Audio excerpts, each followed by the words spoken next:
Salut à tous, aujourd'hui je vais vous montrer comment faire une clé bootable avec Ventoy. Tout d'abord, vous devez aller sur Google, vous tapez installer Ventoy, puis vous cliquez sur le premier lien qui arrive. Vous arrivez sur le site Ventoy, vous allez cliquer sur Download et ça va vous donner une liste de liens. Ça c'est les versions, là. Vous choisissez la dernière version qui est Ventoy 1.1 Windows Zip. Vous cliquez dessus.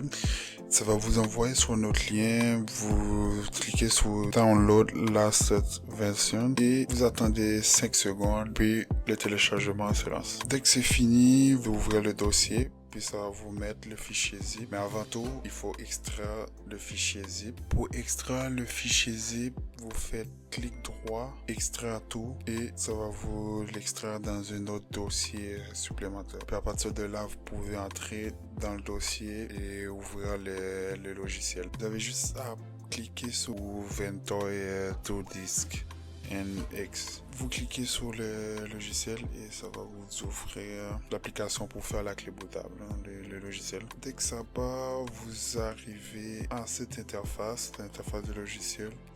Quand vous allez être dans Ventoy, il y aura quelques petites choses à changer. Comme par exemple, vous allez dans Options, vous laissez Secure Boot activé, puis vous allez sur type de partition et vous choisissez GPT parce que c'est la nouvelle version. Sinon, vous pouvez changer la langue et il n'y a rien d'autre à changer.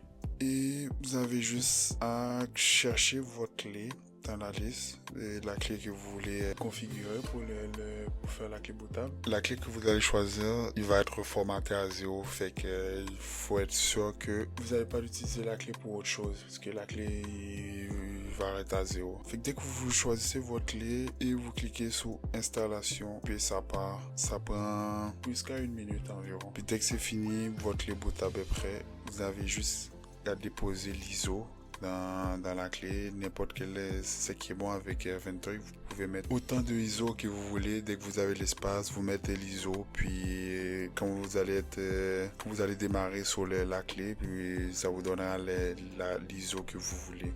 En fait, c'est ce qui est bon avec Ventoy. En tout cas, merci d'avoir regardé la vidéo. Je vous souhaite une bonne journée. Ciao.